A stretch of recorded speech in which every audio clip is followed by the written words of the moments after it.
during the times of crisis are usually lowered. The barriers to entry to anything are those forces that mitigate against your accessing that thing. Excuse me.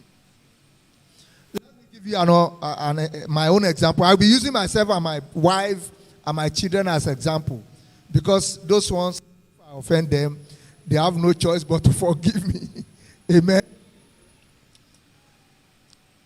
When I was born, my parents were extremely rich. And how do I know? I celebrated my first birthday in 1955. I saw a picture. I was wearing damask and wearing a shoe they call a standby. It's a form of sandals. And for you to be able to wear sandals in Kwara in 1954, your parents must definitely. But along the line, wealth grew wings and away due to sickness. My father had ulcer, peptic ulcer. And he was treated at Ogbomoso Baptist Hospital. And that's why you can't but stop giving thanks to the missionary. You know, he had to spend about 5 or 4 years in Ogbomoso because of simple peptic ulcer. The only medicine they had that time was Mismag. Unlike nowadays, people use a lot of medication and you can work actively with peptic ulcer. So wealth disappeared and we became very poor. I was so poor that, of course, anybody who's living in those days must be poor. I lived in a face me, I face you place in Ajegunle. The place is called Agua Street, number 44. It's still there till now. You know the place?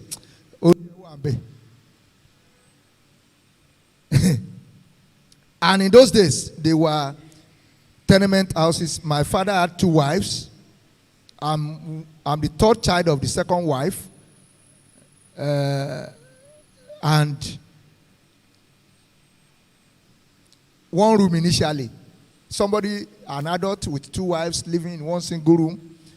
When they saw that I was interested in reading, they now rented the 2nd room just to create room for me to be able to read. I was doing my A-levels at that time. We were living. I was the only person who was going to school. The other fellow, many of them from Ibadan, they are butchers. They sell meat. And in that compound, people will play music 24 hours non-stop. And what kind of music are they playing? Ekpo Akara, Ayinla Omowura, those kind of rubbish. But yet, I was able to get out of the place. One, because I had a determination that I was like my parents. From day one, anytime I get back to